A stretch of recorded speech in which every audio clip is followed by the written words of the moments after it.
day to see the truths of our existence free from ornament with guileless eyes. Yom Kippur is the day of honesty, a day to acknowledge, then respond to the brevity of our lives, a day to examine the fears that make us mean-spirited and prejudiced, a day to recognize the significance of our action and our inaction, a day to steal away from the noise, to discover stillness, and to listen. Yom Kippur is the day of honesty, a day to shed the tired skin of deception and feel the tenderness of truth.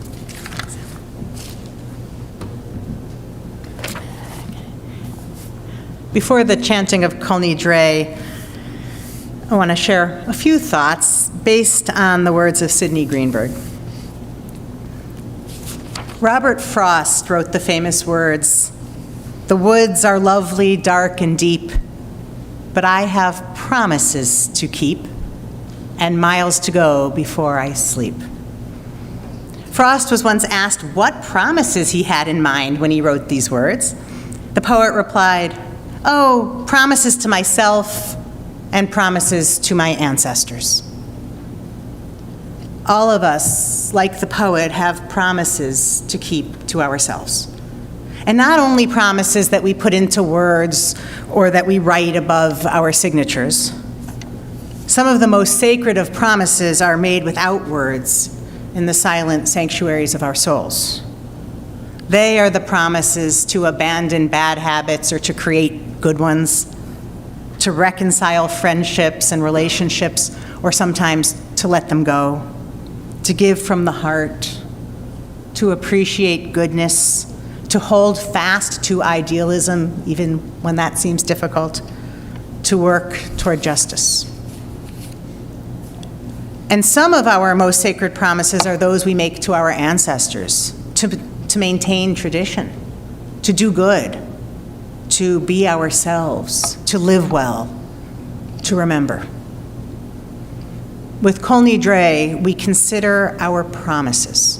We lament those we will be unable to keep, and we vow to nevertheless do our best in the year to come. For we all have promises to keep and miles to go before we sleep. As we prepare for Kol Nidre, thinking of the promises made, the promises that will be made, and the miles to traverse, we also reflect on the power of this particular prayer, on the weight of its melody, its history, and its context. And this year, like all years, is a year of change. For the first time in a long time, Terry Barr will not be chanting these words. That loss, while very real, also reminds us of the power of ritual. Over centuries, the voices have changed, sometimes strong and secure, sometimes trembling and muted, sometimes even whispered in hiding. But always we have humbly uttered these words, words that remind us of how small and flawed we are, but also of how powerful and capable of growth we remain.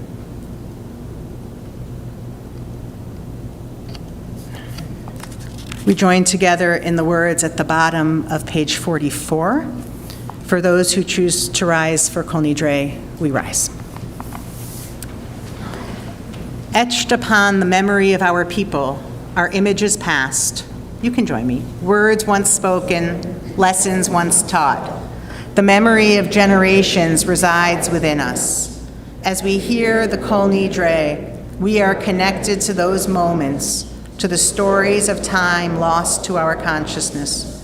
The melody beckons us, calls us to stretch beyond our present lives, returning to our distant past, imagining our future yet unlived.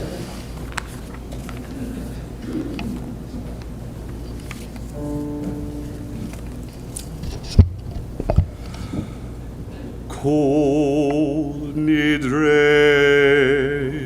Vesare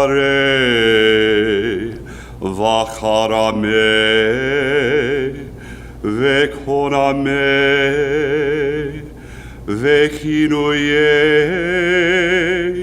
וכינוסי ושבועות. דין דרנה ודאיש תבנה ודעת קרימנה ודי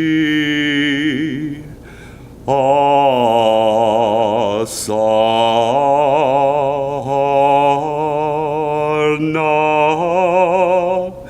על נפשתנה מיום כיפורים זה עד יום כיפורים הבא עלינו לטובה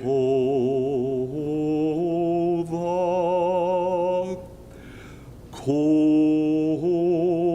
הון יקרת והון כל הון יהון שרן שוויקין שוויתין בטלין ומבוטלין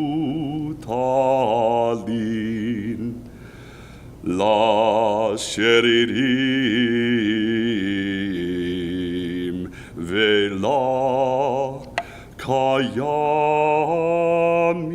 ולקיימים דין דרנה לנדרי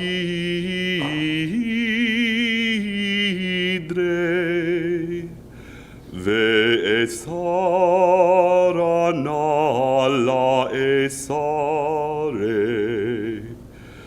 ושבועתנה לשבועות.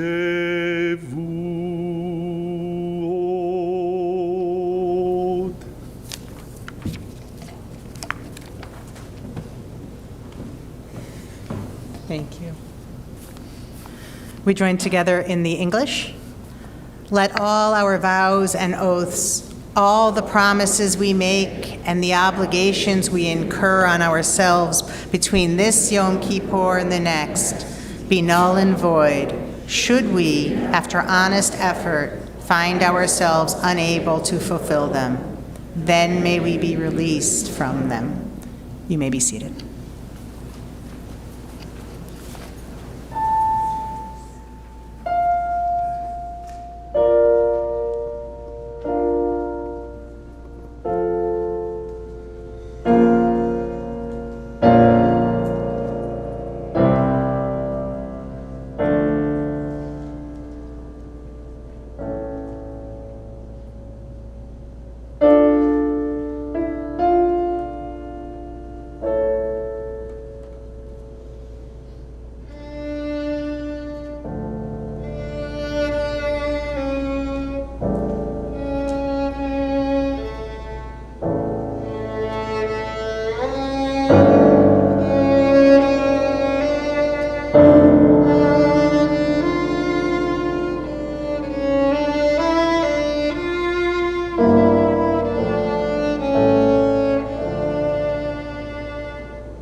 We follow Kol Nidre with the confession of our mistakes. They are written in the plural, of course, to remind us that we are one community. So when one of us makes a mistake, it's as if we all did, but also because we're responsible for not only ourselves, but also each other. And so we support each other as we go through this process of introspection and correction. We're on page 45.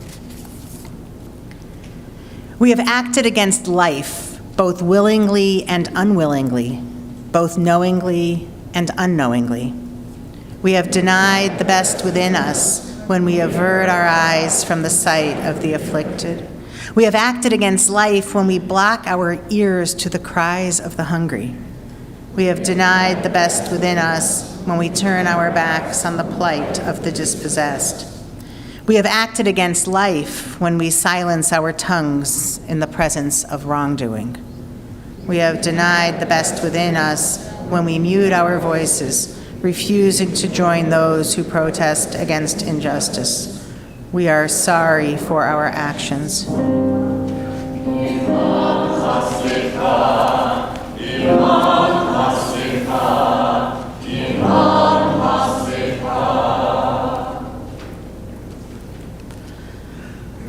We have acted against life when we close our hearts to the pleas of others who need our help. We have denied the best within us when we become numb to the suffering of others. We have acted against life when we step away from challenge, letting others act in our stead. We have denied the best within us when we cling to the safety of the known, too timid to take risks. We are sorry for our actions.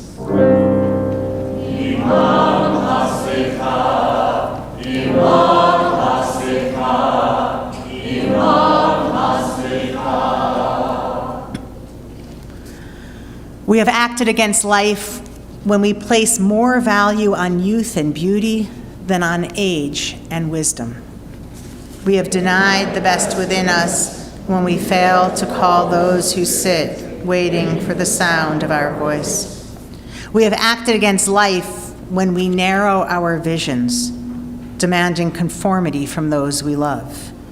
We have denied the best within us when we see our children as reflections of ourselves, not respecting their right to be different. We are sorry for our actions.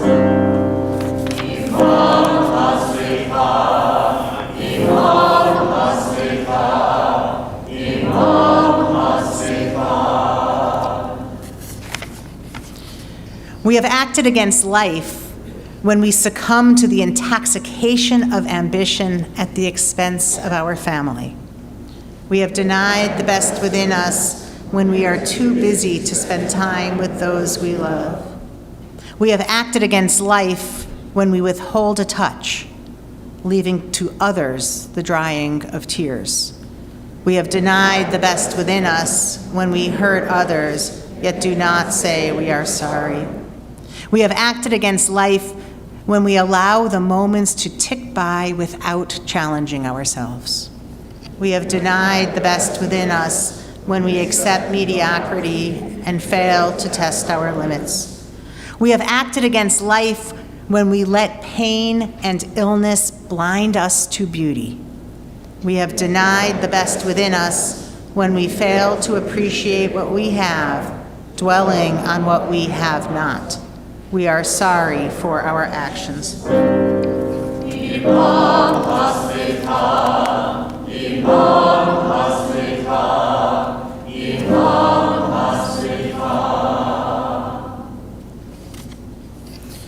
We have acted against life when we worry about the future, regret the past, and ignore the present. We have denied the best within us when we have grown too old for child's play. We act against life at this moment if we let this opportunity for self-examination drift by due to complacency or passivity. We deny the best within us when, knowing our principles, we choose not to act upon them. We are sorry for our actions. Imam Hasbika, Imam Hasbika.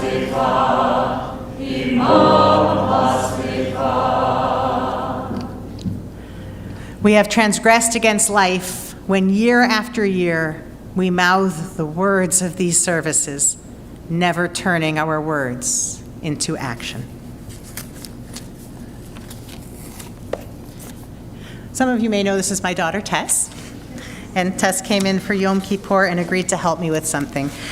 We have I guess I started a tradition several years ago of saying we spend an awful lot of time on Yom Kippur talking about the things we did wrong, and we did a whole lot right as well. And actually, some prayer books are starting to acknowledge that too. So it's important to look at all the things we've done wrong, but it's also important to look at the acts of healing, the acts of repair, the things we've done well in the past year, and to embrace that and let it inspire us toward further improvement in the year to come. So we started a tradition a while ago at my last congregation of writing our own confession of mistakes, and then our own, we called it Al HaTikun, our own statement of the acts of repair that we've done. And maybe we'll write our own together in years to come here. But we adapted one that we had done in a previous year, and I asked Tess to read it with me so you wouldn't have to listen only to my voice.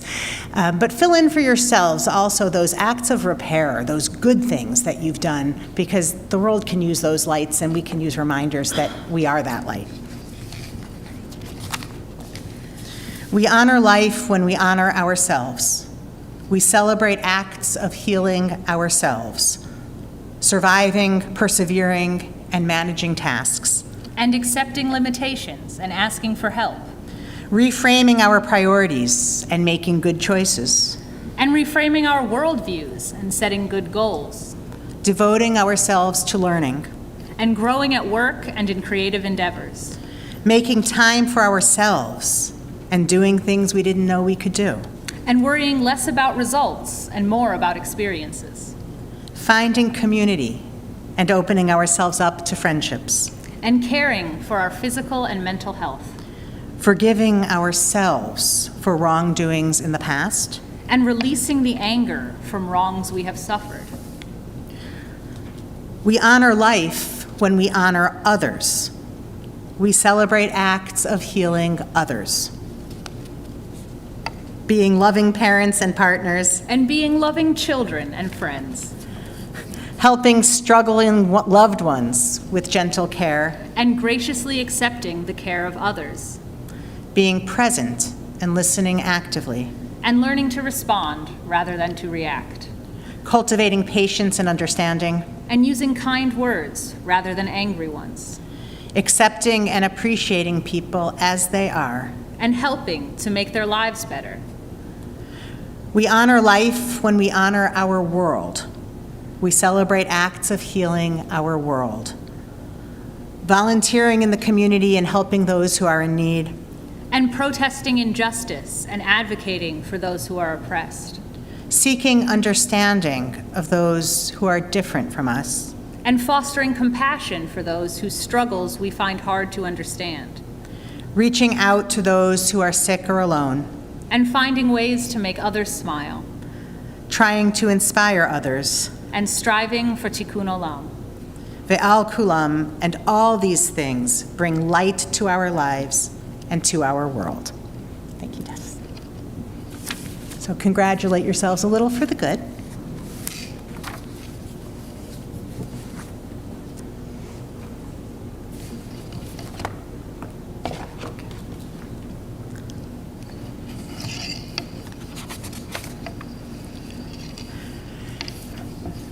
So it's no secret that my Jewish practice is more traditional than that of many of you at Beth Adam. I'm wearing a kippah, and I've contemplated wearing a talit, a prayer shawl.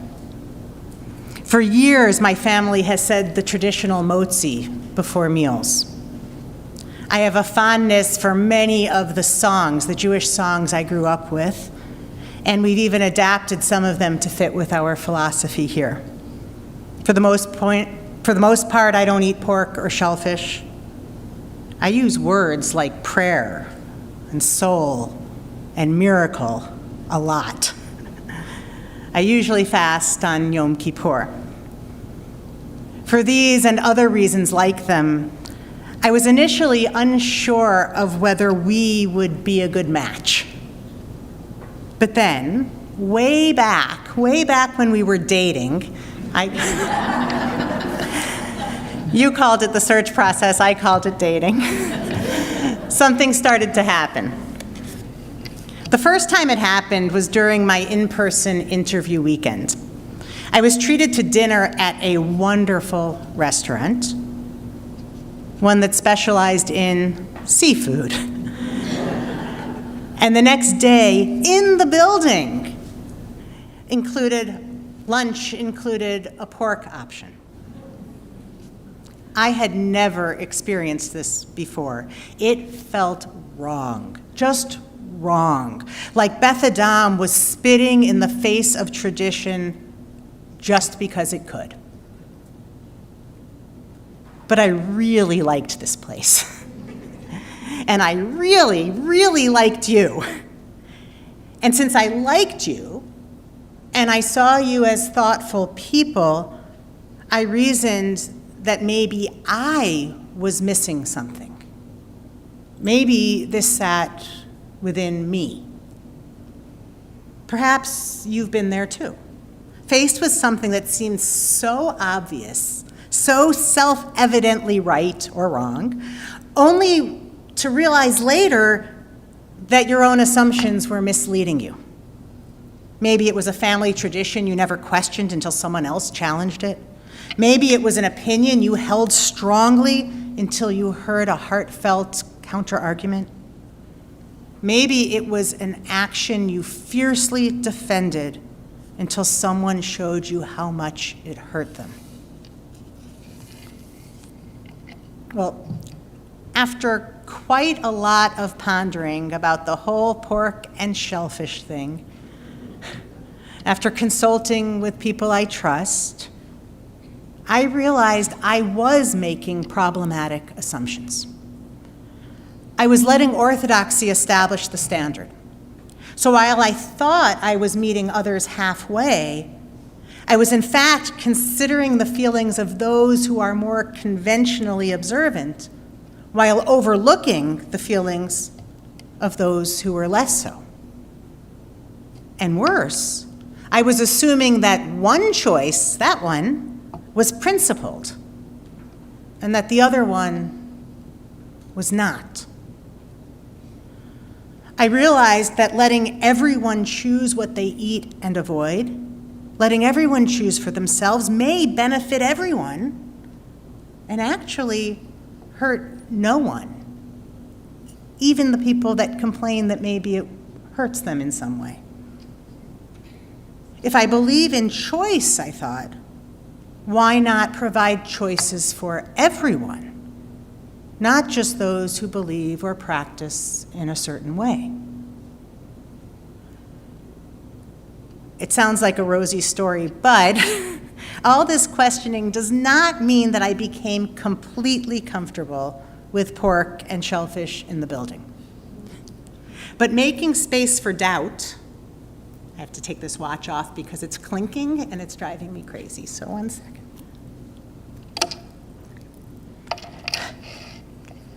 Making space for doubt allowed me to embrace discomfort and to see another side. I can now appreciate that Beth Adam's approach is principled. It's not lazy, it's not malicious. And I can question where I stand.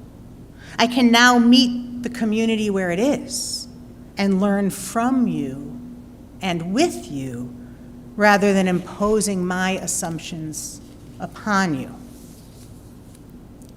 In case it's not clear, here's just one more example. When Rabbi Bar first told me that B'nai Mitzvah students choose their Torah portions for their service rather than reading the standard weekly portion, I thought, we cannot do that. Everyone reads the same portion all over the world, and we're part of that chain. Then I met with students, and I saw how deeply they connect with their portion because we empower them to find what speaks to them, to their interests, to their values and passions. And then I spoke to adults who remember their portions and their projects and who always, always smile when they tell me about them. This one actually became easy. I wish I had done this with my students for all my years in the rabbinate, and I wish I'd done it with my own children. What a wonderful way to build connections while forcing nothing upon anybody. I realized that our approach is as authentic as any other and far more impactful for us. That we are the real deal. That we carry forward the honest, open-minded, ever-struggling, always adapting Judaism of our ancestors. That this creativity is core to who we are, and for good reason, and that it's actually, in fact, core to what Judaism is, whether others realize it or not. But first, before any of that, I had to doubt. I had to realize that what I thought were values were in fact habits. What I thought were values were in fact habits, and what I thought was rigid and right was in fact flexible and morally neutral. That doubt, it turns out, may be the most Jewish thing out there. It's even more Jewish than challah or candles or guilt. I had a really long list. Or lactose intolerance. We could keep going, right? Or sarcasm. Maybe more Jewish than Kol Nidre itself. The doubt I'm talking about, to be clear, is not theological doubt about the nature or existence of God, although we're good at that also.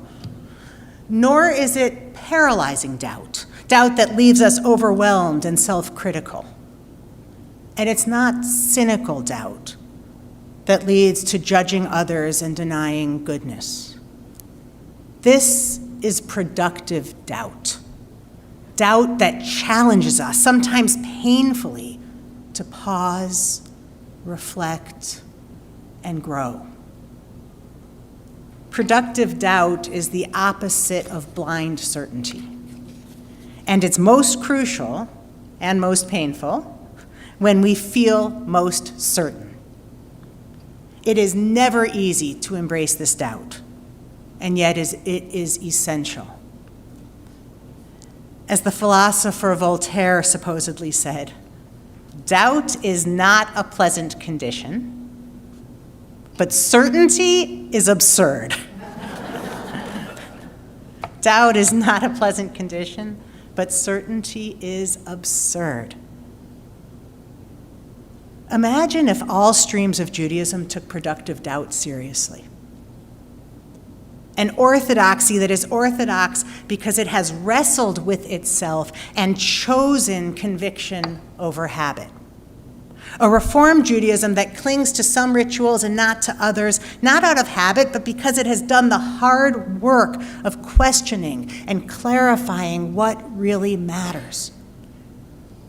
A humanistic Judaism that doubles down on resisting knee-jerk reactions and strives always for integrity and meaning.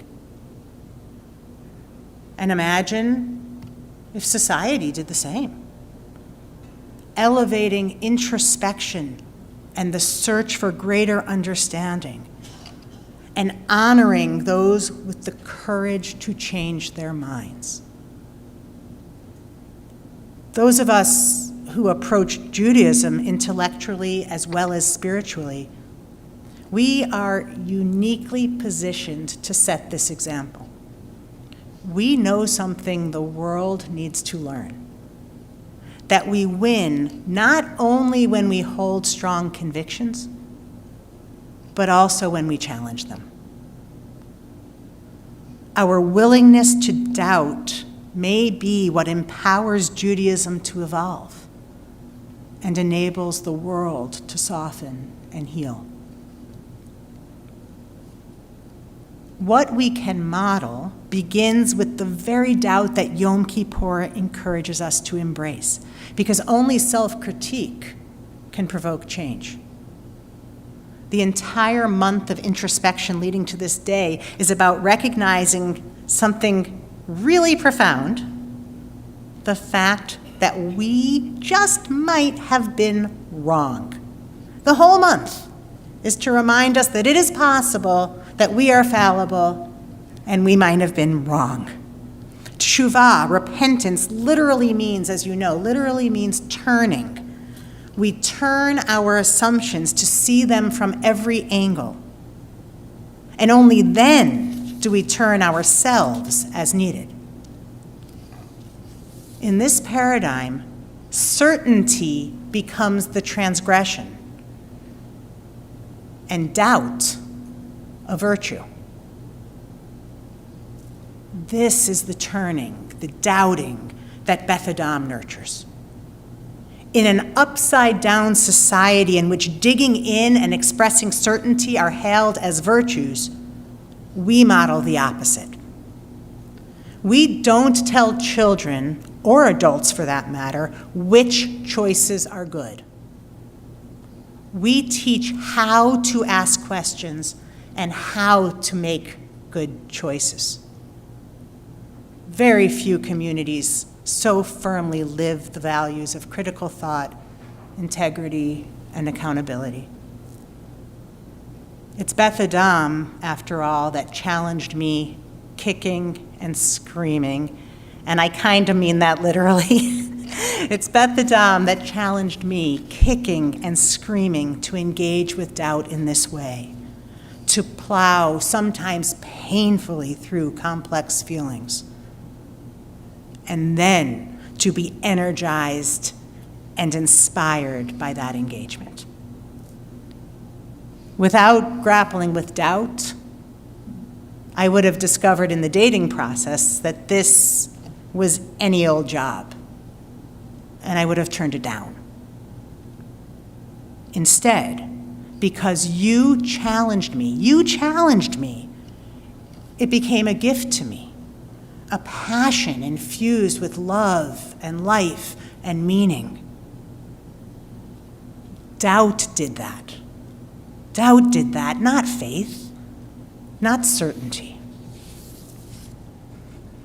And here's the thing. Beth Adam has challenged your doubt muscles as well. And we desperately need those muscles outside these walls. In personal relationships, doubt helps us empathize and soften our stances in disagreements. In community, it helps us accept constructive criticism. And in the messy, messy world around us, it can help us re-examine our assumptions about people, about peoples, and about situations that challenge us.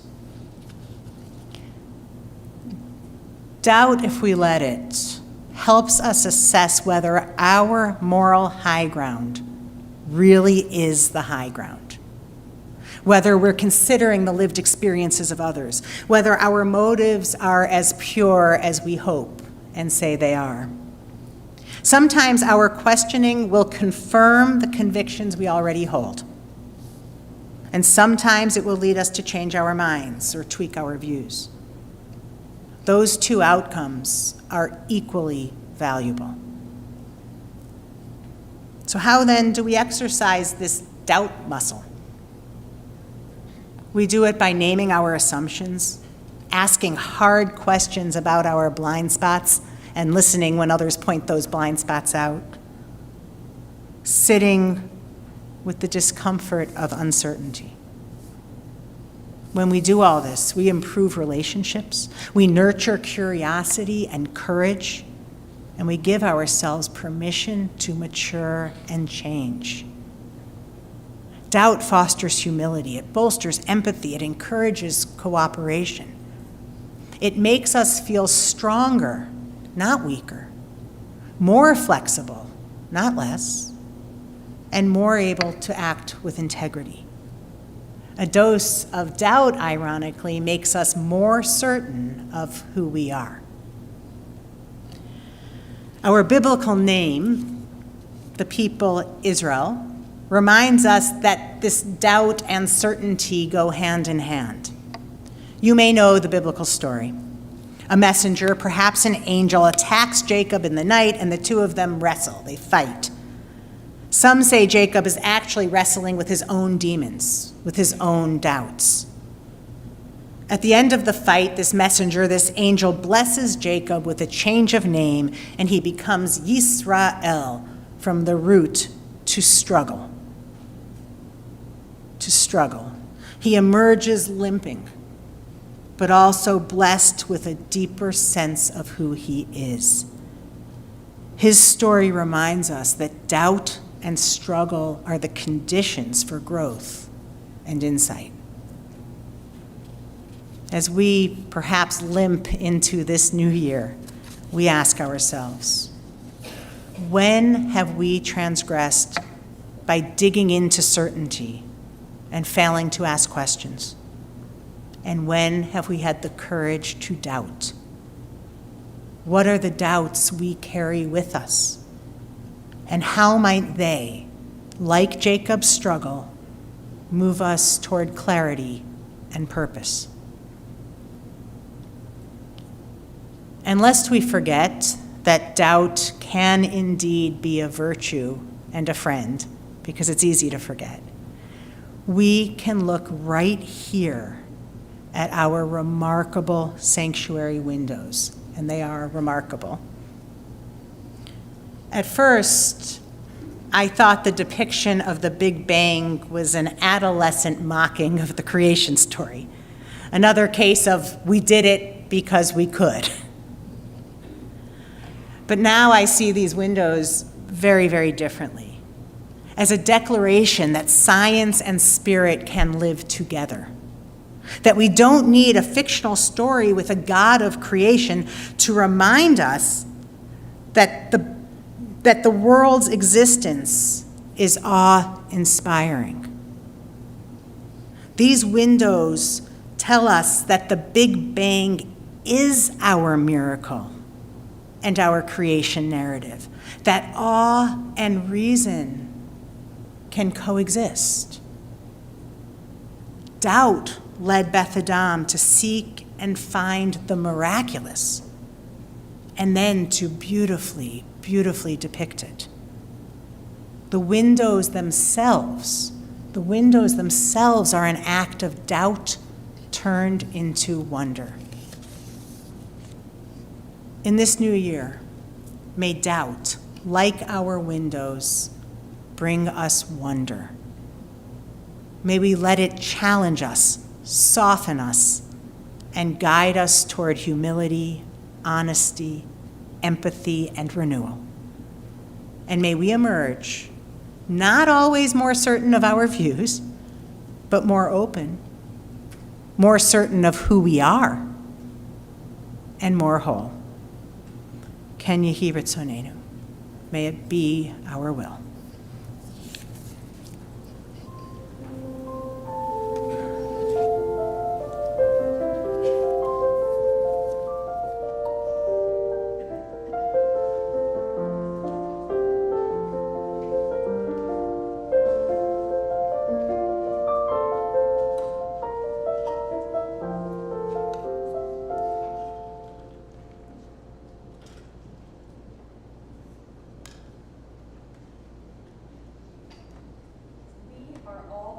To inertia, our lives tending to remain on track, immersed in details.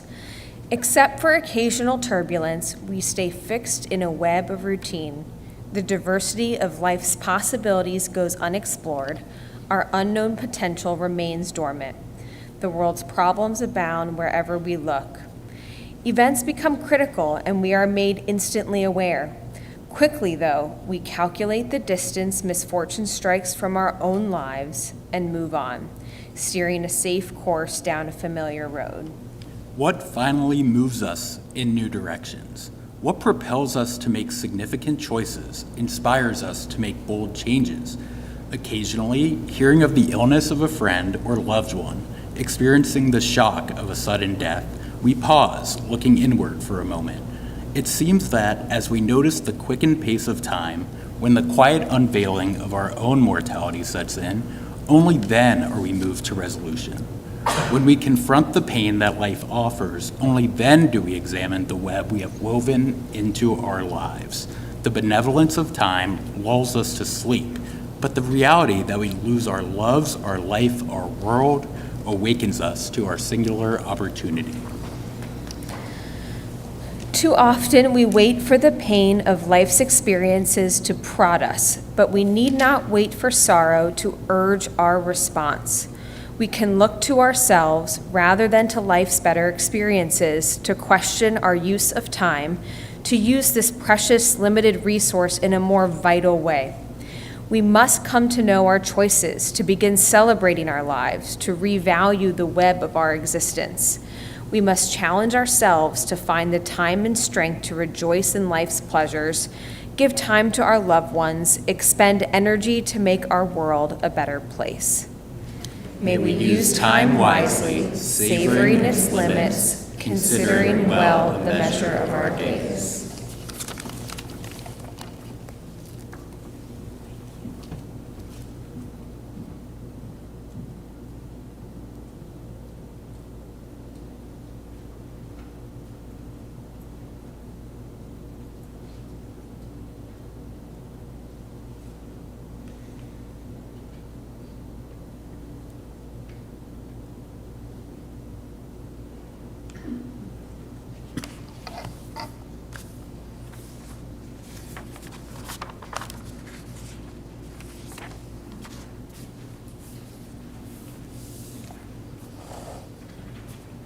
We are on page 50 as we prepare for our memorial.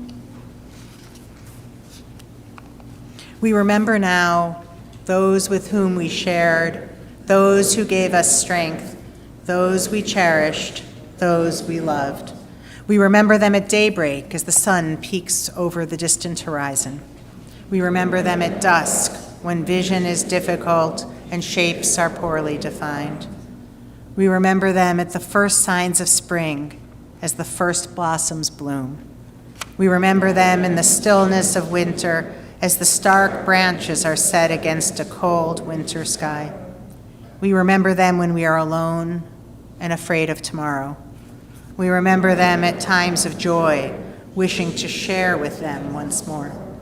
We remember them at times of difficulty, waiting for advice that does not come. We remember them always, for they are a part of us now.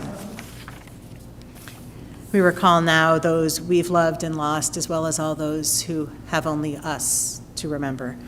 For those who wish to rise, we rise.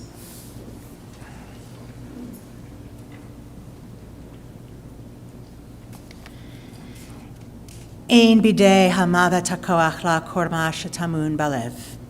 Death cannot take that which is locked in our hearts. With our tears and our sorrow, we remember. With our courage and our strength, we do not forget. Acts of kindness, deeds of courage will remain. Beauty created, wisdom shared is not lost. With our tears and our sorrow, we remember. Im dima'ot beinenu, be'et avleinu, nishmor al zacher ahuvenu. With our tears and our sorrow, we remember.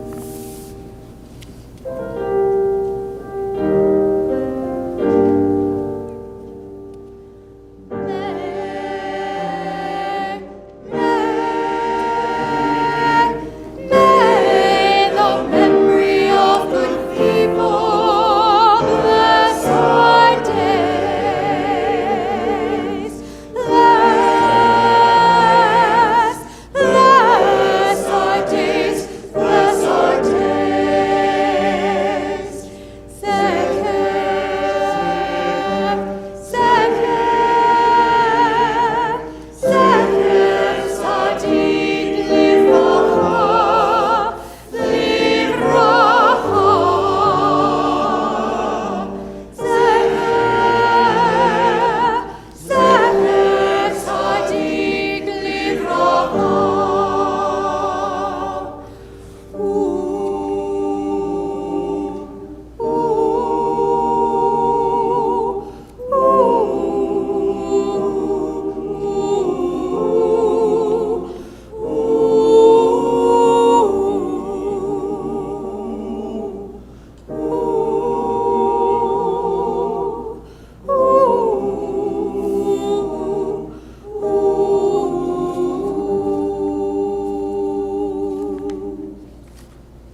be seated. Martha.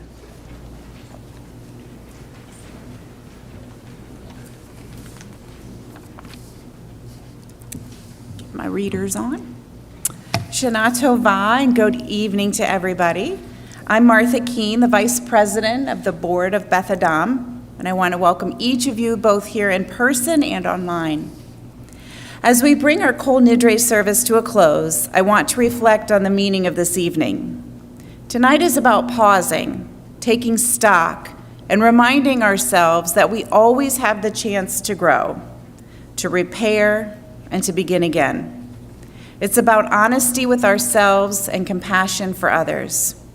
What makes this night powerful is not only its tradition, but the way it reminds us that we are part of something larger than ourselves. May this holiday inspire each of us to carry forward greater kindness, courage, and hope in the year ahead. So, some announcements. Our October calendar is packed with exciting events, from biking and the knitting club to a fascinating tour of the Rare Books Room at HUC. In the broader Jewish community, 5 Cincinnati synagogues, including ours, 6 synagogues, including ours, are partnering with the present to present the Z Word, a progressive exploration of Zionism. Look for dates and more information in upcoming emails. We will also host the battery and bulb recycling on October 19th, and on the same day as our chili cook-off for life, it will happen concurrently with adult ed. Chili will be packed on October 21st. Please contact Charles or Melissa to volunteer or to donate any food items or money. Be sure to check your weekly emails for the full schedule. And remember, our hybrid Shabbat services now include an oneg, so please come and enjoy. Shana Tova. Thank you.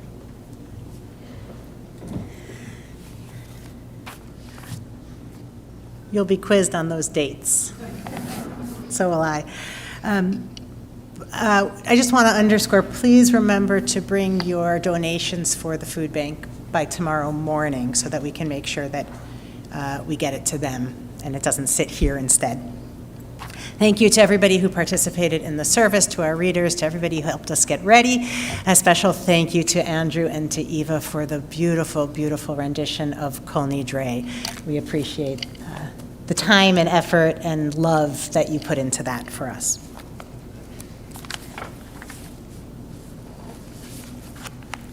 We are now on page 52.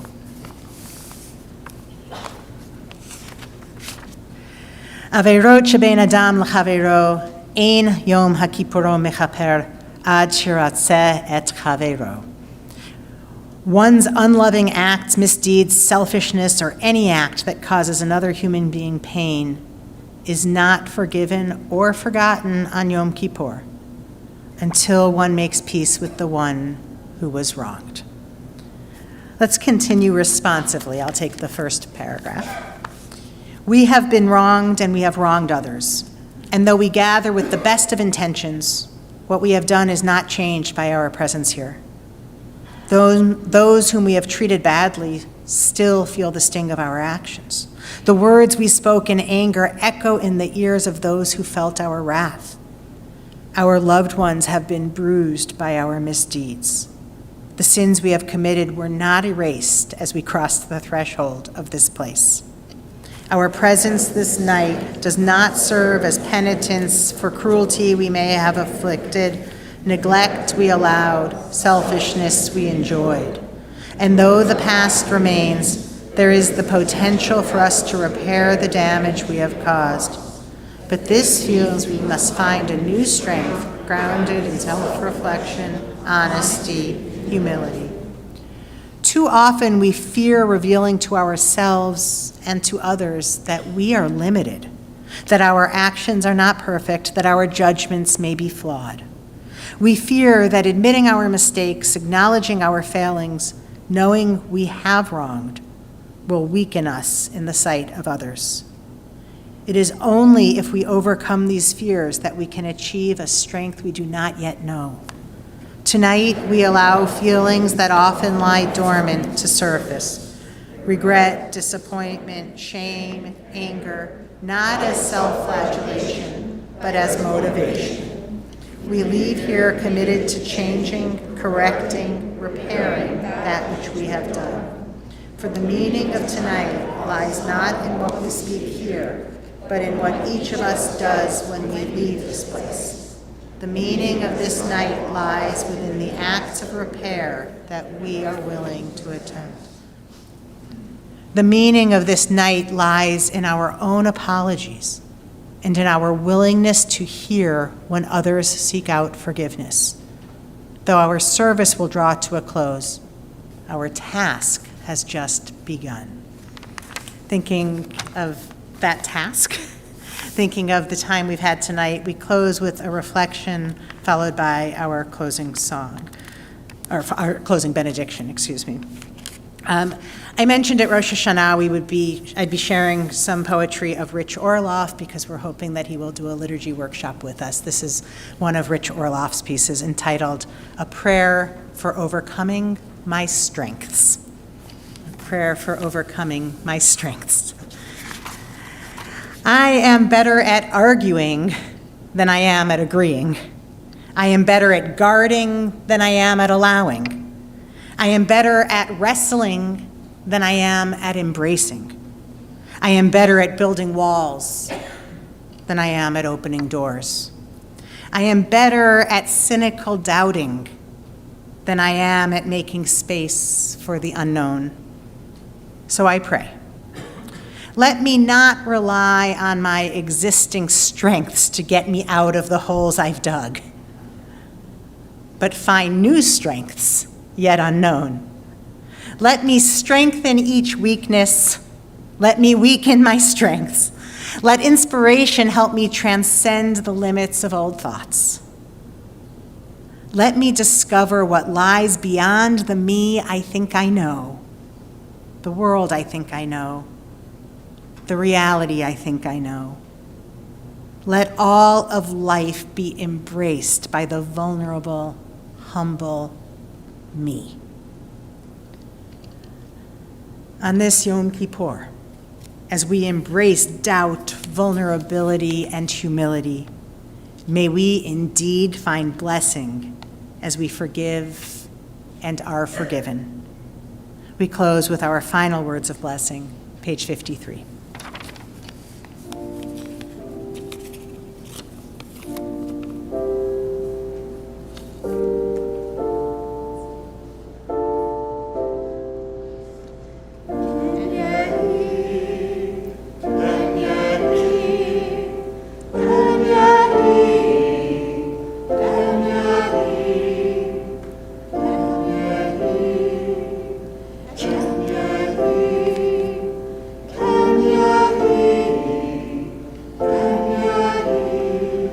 May we know blessings those who are near. May we know blessings those who are far. May the new year bring its goodness to everyone soon, wherever they are. May we know blessings through the day. May we know blessings through the night. May health be for all children, and all things soon be right. May we know blessings in our comings.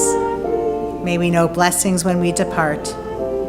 May we begin this new year with peace and wisdom in each heart.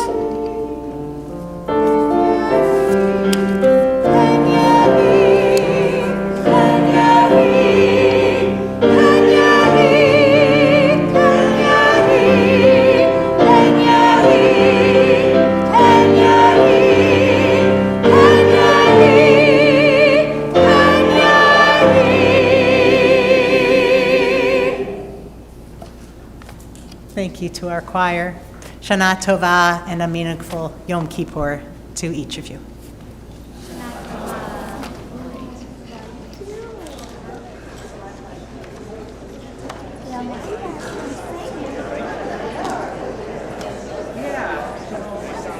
Very different.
went to, next year I auditioned in my senior year, got a lead, went to Xavier, started taking voice lessons, did that, and that was when I graduated in 2008. So I took lessons, and singing in the theater, and since then, so I was lucky enough to lessons, and then in 5th grade, I think I was all my years, so you got lessons, you have to commit to that for high school, so for 8 years I did that. Very much. Sweating up there, but you didn't show. You couldn't tell. No. okay. Yeah, I don't do it for a I living, wasn't but actually nervous. You could. I wasn't. it's just a hard. Well, I mean, you didn't grow up with Hebrew, right? No, I didn't. No. Exactly. But I've been here, 16 years? But all this Hebrew was new. So, No, that was tremendous. Thank you so much. And I know that an honor to be here. it's so much effort to learn this. So I honestly, I feel like I can speak for everyone here. What a wonderful, wonderful treat that was, because it is such a special and important part of the service. it's and one of my favorite parts here in Terry, and I put so much extra pressure on myself.